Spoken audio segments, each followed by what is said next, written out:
there was a black codes.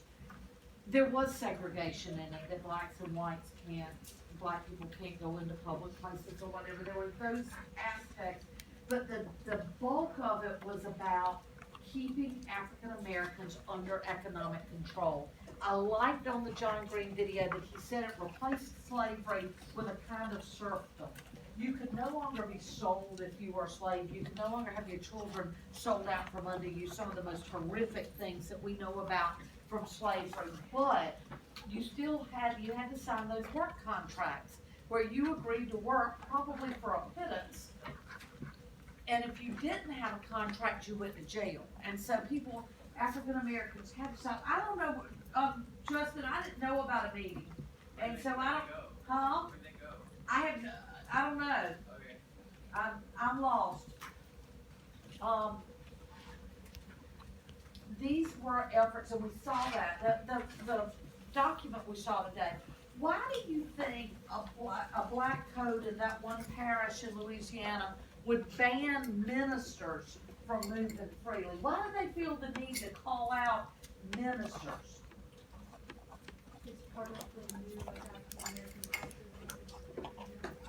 They were telling them that it was bad. Well, yeah, I mean, the ministers were the leaders of the newly freed community. They were most likely to be educated of African American communities. The last thing I want to say about black codes, besides the fact that they only last about a year, and Congress puts the quietus on that. They say, no more, we're not going to have that. So again, if you feel the need to talk about black codes, do it carefully, okay? Now I forgot the last thing I want to say about black codes. Oh, make sure you understand that this was not a Confederate law. These codes were put in place by local governments and in some cases, state governments. So it was like we saw today, that parish, that county in Louisiana issued their own black codes. And the laws in this county might be different from the laws in the next county. Just like they are now, in terms of a lot of things. What's the law? Can you take your dog on the beach? Only like after 7 o'clock. In Georgetown County, you can take your dog on the beach. In Horry County, in a lot of places, you cannot. So it's that same kind of local laws. Got it? All right. The Republicans gained a supermajority in Congress. They have the ability to not only pass whatever laws they want, but they have the ability to override presidential vetoes.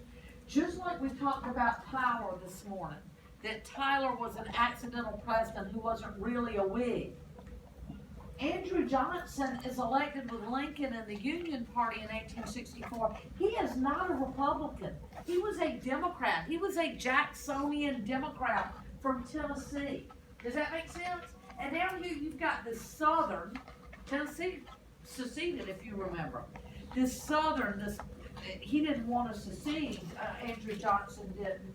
But he is a Southern Jacksonian Democrat, and he is surrounded by Republicans. How does he behave? Does he surround himself with a team of rivals? Nope. And act nice enough? Unfortunately, he inherits Lincoln's cabinet with Edwin Bates from Missouri, with Salmon Chase from Ohio, and William Seward, a fervent abolitionist before the war from New York. And so he's got these men he has to contend with. He's got this aggravating Republican Congress. They pass a law, the Civil Rights Act, that says that African Americans can have citizenship and have the same rights as other people. And what does Johnson do? He vetoes He it. vetoes it, and what happens for the first time in history? 2/3 vote. Congress overturns that veto, and it's on after that. He actually takes to the railroads in the off-year election of 1866, trying to campaign against radical Republicans. And his preferred method to campaign against radical Republicans was racism. He would appeal to racist whites wherever he went and said, these radicals are going to give all of these African Americans more rights in the vote, and you don't want that to happen for sure. on the other hand, what did the Republicans do? What's it called? All through the Gilded Age, they would raise up the fact that the Democratic Party was the party of the white South, the party of secession. What's that strategy called? Waving what? A white flag. I don't know. Northern politicians, Republicans, waved the bloody shirt. Y'all don't remember that? Waving the bloody shirt. That they were, and they weren't, they supposedly one guy actually did wave a bloody shirt one day, but it's figurative language. They would bring up, anytime a Republican was running against a Democrat, they would call the Democrats, these are the guys, the party of treason. Remember that one guy even calls the Democrats the party of Romanism and rebellion, bringing that up. The Republicans are gonna have a lot of political clout for decades because they were the party that preserved the Union. Does that make sense to everybody? President Trump tells us today that he is from the party of Lincoln, right? Absolutely. Okay. Yes. So let's talk about what happened with Johnson's railroad tour is that he was so hot-tempered, he's so not the adult in the room, that people would start heckling him. And he would get all mad and start cussing at him and screaming at him, and so it became like a sport. How fast can we make Andrew Johnson get upset? And he is so unpopular that he actually helped some more Republicans get elected in the off-year election. And so now they say, we don't want to have to worry about another Congress coming in here, the Democrats getting back control one day, or a Southern president repealing the Civil Rights Act. We're going to put it in the Constitution. And they passed the 14th Amendment, and you really got to know the 14th Amendment. You need to go back and read it. For one thing, it says that it defines who citizens are. You're a citizen if you're born on the soil or if you go through naturalization, and the Congress can pass laws that determine what naturalization is. That is enormous, not just enormous for saying African Americans are citizens and have all those rights. We can all understand that facet of it. But it's also enormous because it's the national government defining citizenship, not the states anymore. That's a big usurpation of power for the national government. The 14th Amendment also says no state shall deny any person due process or equal protection of the law. And that is going to be so important in the 20th century, starting around the 1920s, 1930s. In the early days, in the 1800s, 1870s, 1880s, 1890s, early 1900s, the Supreme Court refuses to force the states to uphold the 14th Amendment. They just aren't going to do it. Y'all know the civil rights cases and the slaughterhouse cases. Do y'all remember those? Okay. You don't have to know the details of those, but I do want you to know that those are times when the Supreme Court said, yeah, there is this 14th Amendment, but it means this, not that. In other words, we are not going to force the states to uphold due process and equal protection of the law. And then we always all know the very famous 1896. Sorry. I thought she was bringing that to me. You want it? know Lacey Kear's not walking in here with a. Do you want to sit first? No, I'm joking. Are you kidding?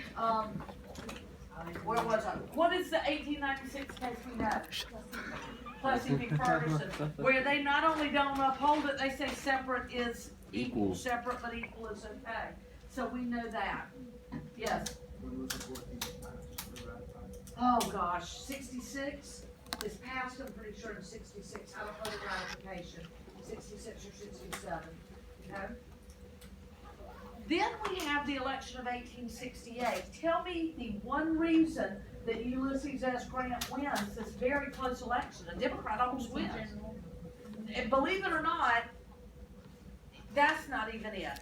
Black people could vote. Black people could vote in Yep. some places, and it puts him over the Electoral College. And the Republicans are like, I would love to say that all of the Republicans back there in the 1860s were very humanitarians and wanted to extend civil liberties for all, and some of them, like Thaddeus Stevens and Charles Sumner, certainly did, but others were like, man, this can really help us. And the Republicans were in trouble. Think about this.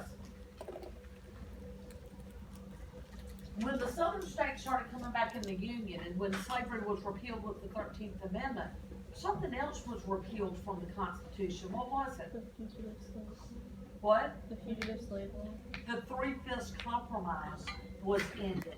So now these defeated slave states are going to get to count every former slave as one whole person. What's going to happen to their voice in the House of Representatives? Massively increase. It's going up. What's going to happen to their voice in the Electoral College? It's gonna go It's up. going up. We just beat them. And they're getting more votes. What the heck? They're not going to stand for it. And that's why we get radical reconstruction. Does that make sense? It's not only to punish the South. It's not only to make African Americans have an opportunity at equality, but it is also to preserve the Republican Party's power. When was it that the Republicans refused to sit the Democratic in Congress? Almost immediately in 1866, in the summer of 1866, they said, we're not gonna do it. When you've got the freaking vice president of the Confederacy coming back up to DC, thinking he's gonna take a Senate seat, it's not gonna happen. Does that make sense to everybody? So all of those things happen, and we get radical reconstruction divided into military districts. Make sure you know the Freedmen's Bureau is important, again, not only because of what it did, bringing school teachers and opening schools and providing services and job trainings for African Americans, but it is also the first time that the national government says on a big scale, we may be responsible for the welfare of the people. I don't know of any other time in American history up to the Freedmen's Bureau that the federal government is taking care to make sure people eat or to make sure they have housing or an education. Does everybody get that? Okay. One of the standards, and I think you all know this, is when the 15th Amendment went through after the election of 1868, when it was passed, the women got very angry about it, and some women voting suffragettes refused to support the 15th Amendment. Even those that wanted equal rights for African Americans were unwilling to do it because it didn't have that women could vote in it. So you know that.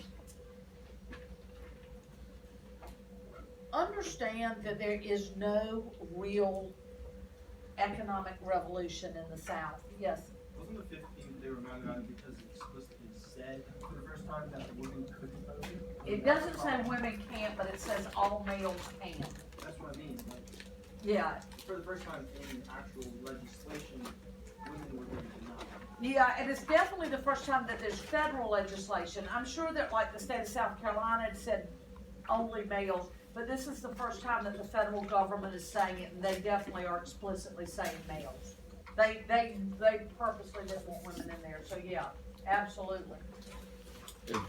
So like my whole question about it is if radical reconstruction was so radical for its time, then how come we have that late surge of civil rights in the 60s instead of it all being at one time? Like there was a certain extent to where they were like, hey, we're not gonna go past that. Well, first of all, Reconstruction fails, and I'm gonna get to that in a minute, and historians can debate that. You could argue that, well, there are these successes that come out of it. Most historians say Reconstruction failed, and then we wanna debate why. But yeah, I think the fact that we have to have a civil rights movement, and we talk about it exploding in the 50s and 60s, but obviously there is a civil rights movement all the way through our history up to today. But yeah, I think it definitely is there. Let's talk about that radicalism. And that kind of is a part of what I'm saying here about no real economic revolution. At the beginning of the revolution, there is no economic revolution. At the beginning of the Civil War, who sits at the top, politically, economically, socially in the South? Plantation owning males. Yeah, the plantation owning males. You gotta remember, and it's no different today, the South is a very patriarchal system. It is a male domineering system. And all you have to do is go research violence against women and look at which states have the worst violence against women. Which states are women most likely to be murdered by somebody they know? And they're gonna be mostly in the southern states. So it is, and we read about that, I think, in Nations a good bit, so understand that. At the end of Reconstruction, who sits at the top of the social, political, economic tier? Same people. The same people. Now, are they a lot poorer than they once were? Yeah. Absolutely, they are a lot poorer. But they are still at the top, and who is still on the bottom rung? Black people. African Americans are still on the bottom rung. That's that what we read, that chapter we read, View from the Bottom Rail, is about that. So we don't, is the Civil War revolutionary? Yeah. That question, because that could be a great essay, and you could argue all kinds of ways, but that's one piece of evidence that it was not revolutionary, that we do not see any major upside down turning. Look at the French Revolution. What happens to the people on top? They're murdered. They get their heads cut off with the guillotine, right? You have a total flip-flopping of society. That's a true revolution. The Russian Revolution of 1917, the Tsar and his family get murdered, and so do a lot of the other noblemen. That doesn't happen here. In most revolutions, the Chinese Revolution in 1949, the Communist Revolution, the government seized all the land and redistributed it. That did not happen here. And I argue back to what I said today about property rights being such a, maybe not valuable, but a core component of the American polity that we value, and not you and me, but as a people, we value property rights a lot. And the radicals were not willing to do that. I hope they just announced schools getting out a month earlier or something. The because. It's the Because you can hear Cole Davis in here. What? It's the because. The opinion. Yeah. Oh, okay. They're gonna say sophomores when we're all in here. Yeah. Wait, if people were cheering, then we know it wasn't us. No, that was juniors. Oh. Oh yeah. That's freshman. Why did Reconstruction fail? So let's make a grocery list. Why did Reconstruction fail? Oh, I thought you were raising your hand. Were you? Reconstruction failed because Northerners lost interest. Absolutely. The will to enforce this. We began to see, and I know I'm confusing my students because I was we from the South this morning and we from the North now, but the North just said, this is going to take a long time. We're going to have to keep troops in there for decades. I don't want to do that. We're going to have to, we can't do that. They lost their will. Wasn't it that bargain, like the election bargain? Let's get to that because that's kind of like the final nail. I think Okay. people are willing to do the bargain. The recession. Yeah, there's a panic of 1873, and so the expense of keeping troops down there, and people want the government focusing on other things, not rehabilitating the South. Another reason is the Ku Klux Klan, the terrorism that they instilled in the people. Fewer and fewer people are willing to stand up to that as time goes on. Read Walter Edgar's South Carolina history and read that chapter on the election of 1876 here in South Carolina. It was like another civil war was being fought. What's his name? Wade Hampton III is running as a Democrat, and he has his red shirts. And in some South Carolina history books, that's like people, ooh, South Carolina. But they were terrorists. They went around killing people, and they were instilling terror. How many of you read that article about the parish in Louisiana where there was the massacre? John Green talked about it in the video today. I know a couple of my kids read it. Was it for extra credit? Yeah, Yeah, I yeah. think I did. It was really eye-opening to me because I always think about the Ku Klux Klan as like burning down homes and lynching like a random person here or a random person there. And I'm not meaning to in any way belittle how horrible that is. But there were wide-scale massacres of African American people during Reconstruction by the Ku Klux Klan. And I use the term Ku Klux Klan to mean all of those white terrorist organizations. There was a big Ku Klux Klan, but there was also small local organizations, the Valorous Knights of the White Magnolia, or stupid names like that for stupid people. But it was, just understand that. Why else did Reconstruction end? Racism, North and South, and we've got to admit that. We like to believe that there were only these small group of white Southern planters that were racist. Just like, well, I won't go there, but anyway, we like to pretend that, but it was really widespread.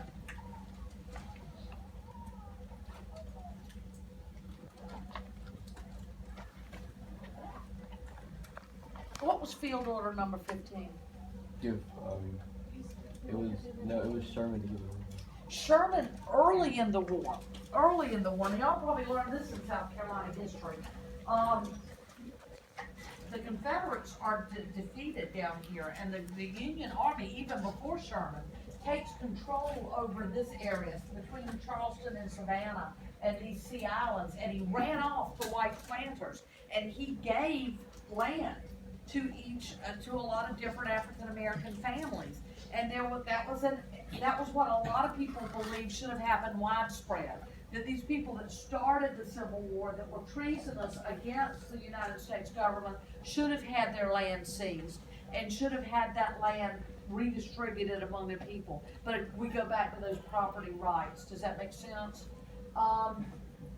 Any other causes for Reconstruction? There's corruption in the Reconstruction governments, the Republican governments of the South.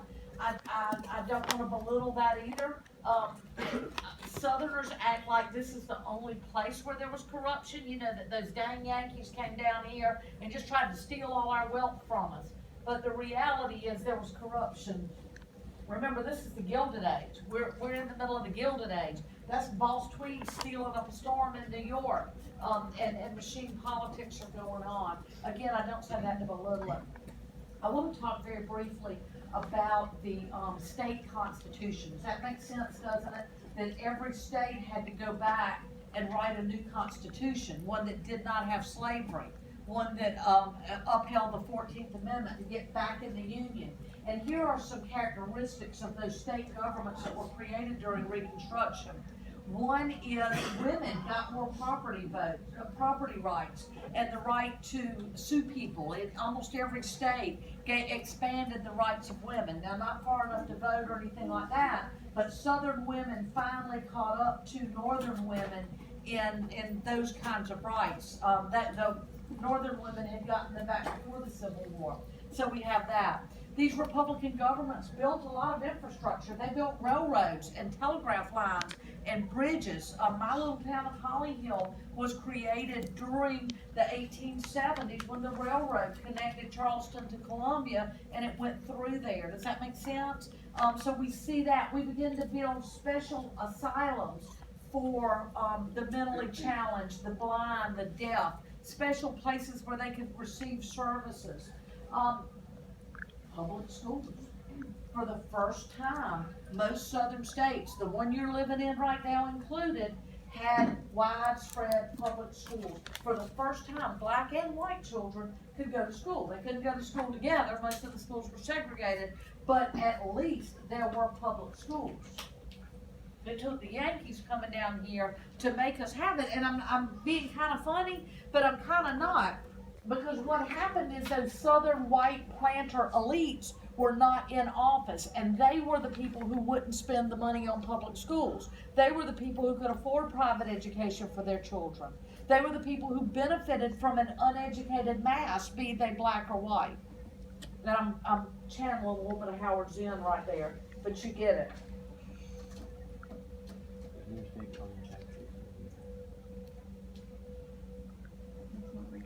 That's all I've got. What do y'all know about Reconstruction that I'm not hit? Ben? You said something, I missed it. What specifically did you say helped women from the South? A lot of these new state constitutions expanded the rights of women to own property or to sue in courts or to be able to divorce their husbands. It wasn't uniform across all 11 former Confederate states, but that was a trend that we saw in these new state constitutions. They also democratized the tax codes to a large extent.